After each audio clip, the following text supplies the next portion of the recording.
If you are a user of Everbee, I want to share with you 3 practical strategies you can implement today that can help you maximize your effort when you are looking for things to create. And here's the thing, my friend, if you are not doing product research, you're probably not gaining sales. And so I want to walk you through some strategies that has helped me make sales, help my students make sales, and maybe some things you never thought about.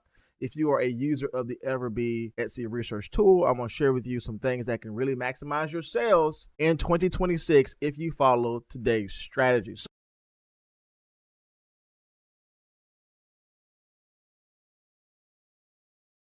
First off, I like to search up a very basic category that I know I'm selling. If you're selling PNG designs, if you're selling t-shirts, coffee mugs, just search up whatever major product category you are selling. In our case today, we're going to do t-shirt PNGs.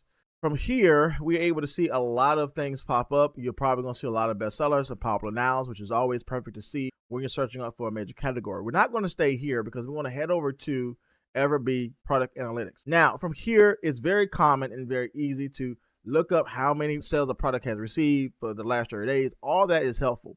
But what I like to do is to identify shops that has been around for, say, 2-3 years, selling my specific product category, and they have made thousands of sales. If I am able to target a specific shop that's been around for 1, 2, 3 years, and they're selling primarily my type of category of products, and they have made, let's say, 15, 20,000 sales, there's something about that shop, there's something about their listing, there's something about their niche that they're creating for that's making sales. So the way we identify a top selling shop is to head all the way over to the right hand side of Everbee. So I'm going to switch over all the way to the right hand side. And a lot of the people don't even get to this side of Everbee, but there's a lot of good data we can follow here. I want to look at 3 things. Number 1, I want to make sure that the listing type is what I'm selling. Again, it's going to be very easy to do that when you actually plug in your major product category. In our case today is t-shirt PNGs. So it is a digital product shop. We see that here. Number 2, I want to look at total shop sales. My specific requirement when I'm doing product research and trying to identify top shops is that these shops have to make at least 20,000 sales or above. If they make less than that, then I don't want to target them. I want to make sure that these shops are gaining sales, about 20,000 sales plus, because I know they're getting great momentum. Here's also the third key factor that is going to change the game for a lot of us here that's doing product research. I want to head over to the shop age. The reason why I want to hang over to the shop age is because I want to identify shops that's been around for a year, 2 years, 3 years, and they have also met my other requirements, selling my product category, and they're also making at least 20,000 sales for the lifetime of the shop. The reason for that is that sometimes when you look at bestsellers on Etsy, these shops have been around for maybe 5, 6, 7 years. So they have a lot of momentum, they have a lot of longevity in selling these products. But if I can find a shop that's been around for 2 years and they have made over 20,000 sales and they're selling my type of products, what they have done with their mock-ups, with their keyword strategy, with their niches and their designs they're creating for, I know that can work in my shop because they are a recently released shop that's gaining momentum and gaining sales. So let's go back over this. I want to make sure in my product category, they're selling primarily what I want to sell. In our case today is digital products. Number 2, I want to make sure they have at least 20,000 sales because that is a lot of momentum in regards to sales, something about their shop that's booming that I can follow. And number 3, I want to look at their shop age to make sure they're not exceeding over the 3-year mark. I want to look at shops that have been around for 1, 2, 3 years. And the reason for this, one more time, is that whatever they're selling can help my shop make sales as well. I can learn from their mock-ups, their entire design, aesthetics with their shop and their store, and the niches that they're creating. And here's a great way to do that. Now, the cool thing about this is that I can filter from highest to lowest in regards to total sales as well as shop age. And so if I were to do this here, go to shop age, I can see very clearly here that obviously there's new shops that's been around, right, for 0 months, for 2 months. That's all good to go. But as I'm looking at shop age, I also want to look at total amount of sales to make sure that both of these things hit my requirements. And I want to find these earliest shops that have hit great numbers. So I see 2 months, 3 months here, 4 months here. But if I scroll down a little bit further, you can see this shop here has only been around for 16 months and has made 35,000 sales.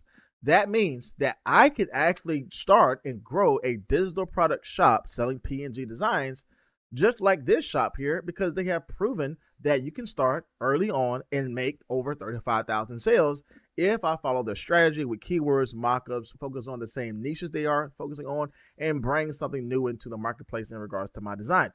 But here's the thing, this shop has been around for 16 months and made 35,000 sales. I'm definitely going to look at that shop, study that shop, let that shop be a part of the 10 to 15 shops I always look at, always model my listings after, so that I can start making sales as well. The great thing about this, I can start this entire listing so I can go back and follow this a little bit further. I can create folders of top shops that I can follow. So there's a lot of great things here that you can gather a lot of data before you start designing your products. And that's the whole thing with Etsy. You have to know what the market wants before you create products. And if you know what the market wants, you can actually create new trends because you already know what they want based upon data, and you can trend merge designs together and really create some brand new trends in your own shop. So here's a shop I would definitely follow. Let's go down a little bit further. Here's another one here. They are a digital product shop. Here I can go in a little bit further and just confirm that, but I won't do that on today's video. But we can see here that they only been around for 17 months, made 26,000 sales. And here's the big one here. This shop has been around for 18 months and made 90,000 sales. So there's something about this shop that I would love to look at, love to dive deeper into, learn to see what of their listings that have made them these 90,000 sales. But the fact here is that if you have been on the fence trying to figure out, is it still worth selling on Etsy? Is it still possible to make these type of numbers and sales? Yes. 18 months, sold 90,000 products. Here's another shop here, 18 months, sold 60,000 products. So I would start these shops and definitely let them be the guiding light in regards to what I need to do in my shop, the niches I need to create for, the design styles I need to bring, the mock-up, first thumbnail image for the mock-up I need to have that is going to be a very great attention grabber, and just follow these shops and model behind them. Don't copy them, but learn from them. Be a student of the market so that you know what you are designing is in line with what the market wants. So we can go down and do this several times. I like to plug out, again, between 10 to 15 shops. And if you notice here, all these have been around for less than 3 years, and I would definitely target them. And there's a lot here that we can definitely plug out. Now, another great strategy we can do in regards to identifying top shops, we have done the listing age from highest to lowest, but we can actually speed this up a little bit further here and go to total shop sales from highest to lowest and still follow our requirement of finding a shop that's been around for no longer than 3 years, selling our type of product category we want to sell. And again, today I'm just focusing on digital products as PNG t-shirt designs, but this can be applicable for whatever you sell. Just find these top shops to model behind and start implementing their same type of layout strategy into your shop and bring some type of difference in regards to your designs and your delivery. So that being said, I want to go up to the top here. We're no longer going to filter this from highest to lowest with shop age, but we are going to do this with total shop sales. And of course, when you do this from highest to lowest in regards to shop sales, you're going to have some shops that obviously go far and beyond our requirement for 3 years. Well, you can still go down here and make sure that there's nothing hitting over 36 months, which is the year mark.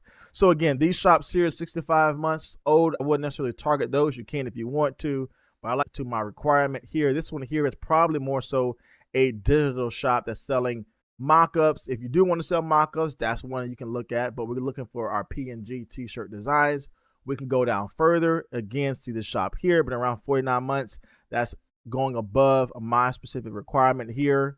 We've seen this one with 18 months. Here's the one in 36 months, right on the number here, 87,000 sales. So now you're able to see we are able to focus on some major hitters in regards to sales. 37 months, I'll target this one here, not too far from our goal, 18 months. And so you're very quickly able to identify which shops are the top shops in regards to sales, but also in regards to lifetime of the shop age. So this is a very easy way for you to plug out these top shops between 10 to 15, learning from them and follow their model, follow their makeup, follow what niches they are creating for, but also have some guidance in regards to your design and just deliver it differently. Add something of unique value, trend merge two things together and offer something new within a market that is demanding those type of designs. And that's what we want to do with our delivery. Make sure that we are delivering something different in the bounds of what is working.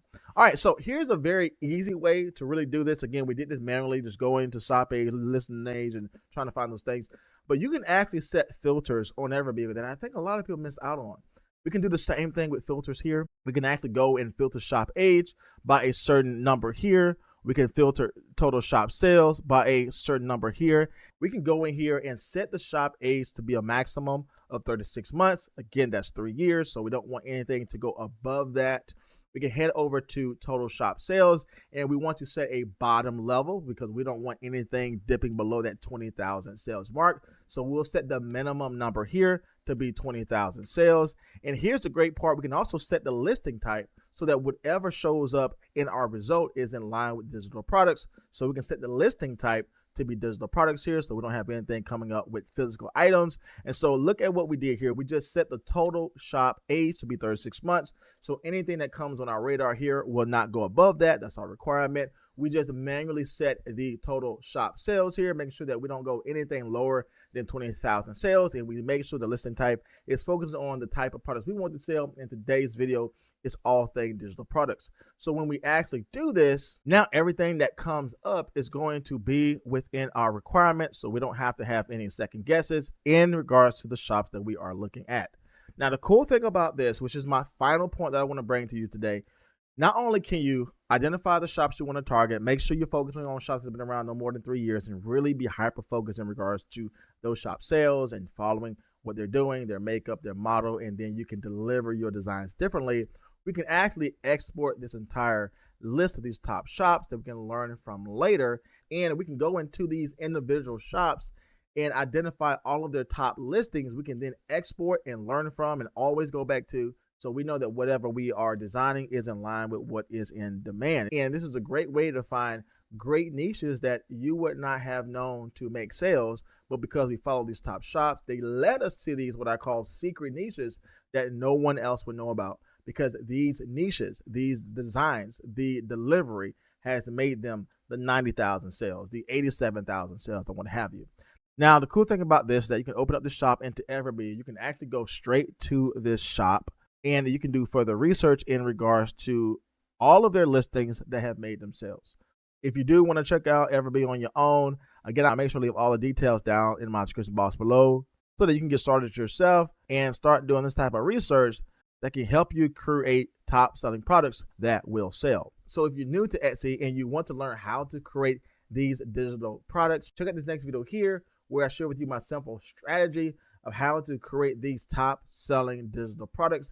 You can start selling in your shop today and even learn how to join my membership so you know the step-by-step process in which you can gain sales and scale your Etsy business. If that sounds in any way interesting, click this next video here and learn the next steps of how to actually grow your digital product-based business.